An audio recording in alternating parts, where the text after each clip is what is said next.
Bienvenue à Agora Gnosis. On va parler un peu du karma, à son inverse, le dharma, qui sont des mots qui nous viennent du sanskrit, de l'Inde. Le karma est en rapport avec une certaine idée de châtiment et le mot dharma est en rapport avec une idée de récompense. Mais c'est là un niveau très primaire de l'ésotérisme véritable, très populaire. Aujourd'hui, on va approfondir ces deux réalités que sont le karma et le dharma. Il existe dans tout l'univers une loi selon laquelle toute action posée provoque une réaction. Réaction qui a pour but de retrouver l'équilibre. Si l'action est correcte, qu'elle va dans le sens de la création, pour ainsi dire, le sens de l'ordre établi des choses, alors c'est une action dharmique, correcte, juste. Si l'action brise l'équilibre des choses, alors c'est une action karmique, une action incorrecte. Quand, par exemple, les Amérindiens chassaient, ils savaient chasser avec équilibre. Ils préféraient attraper une famille entière, par exemple, de caribous dans la forêt, au lieu d'en tuer un seul et de laisser la famille souffrante parce qu'ils ont tué le père ou la mère. Ils les tuaient tous, sans toucher aux autres familles. Et ils laissaient les troupeaux se reproduire. Ils savaient agir avec mesure et équilibre. Ils étaient capables de poser un acte sur la nature en pensant aux répercussions sur cette génération. Quel déséquilibre cet acte pourrait causer dans cette génération? Ça, c'est une action dharmique face à la nature. Une action consciente avec des principes de sagesse, pour ne pas briser l'équilibre des choses, mais pour conserver l'équilibre. Les grands guerriers d'autrefois étaient des gardiens du dharma.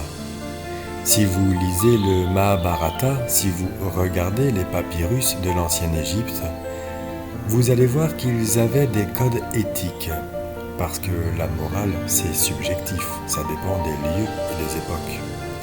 Des codes d'éthique selon lesquels il était complètement interdit de frapper un combattant s'il n'était pas armé, de le prendre par surprise, d'attaquer s'il avait le dos tourné, d'attaquer pendant la nuit. Entre autres, il y avait des codes éthiques, donc la nuit, tout le monde pouvait se reposer. Si on n'avait pas d'armes, on était sûr de ne pas être attaqué. Si on était blessé ou malade, c'était impossible que l'on puisse recevoir une bombe. Si on était le dos tourné, on ne pouvait pas être abattu. Il existe différents équilibres autour de nous. Avec la nature, avec les autres, nos semblables, et avec nous-mêmes. Ces équilibres sont très importants. Si on rompt ces équilibres, on se crée des karmas. Les anciens avaient découvert tous ces principes. Les anciens avaient la capacité, comme on a expliqué, de visiter les autres cosmos, les autres mondes. Les anciens Égyptiens ont parlé d'un régent ou recteur de la loi. Ils ont parlé d'Ampu. Les Grecs l'ont appelé plus tard Anubis, un genre de divinité avec une tête de chacal. Les hindous l'appelaient, ce dieu de la mort, Yama. Les premiers chrétiens l'ont appelé Adama. On retrouve des allusions à Adama dans la Pistis Sophia notamment. Donc, Ampu chez les Égyptiens, Anubis chez les Grecs, Yama chez les Hindous, Adamas chez les chrétiens, Fenris, le loup chez les Vikings. Parfois aussi, ils l'appellent Fenrir. Un loup d'ailleurs qui est supposé venir à la fin de l'humanité pour toute la dévorer, parce qu'elle a, selon eux, un gros karma qui attend, selon les Vikings. Et ainsi de suite, peu importe les mythologies et les peuples. Les anciens Égyptiens, d'ailleurs, nous ont laissé un héritage plus riche dans leurs papyrus, en nous parlant d'une salle qu'ils ont appelée la salle de la déesse Maat.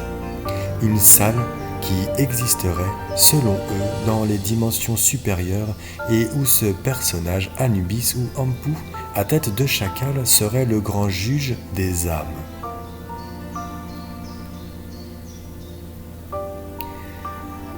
Si vous avez appris quelque chose, si vous avez aimé cette vidéo, n'hésitez pas à mettre un j'aime qui aidera à sa diffusion.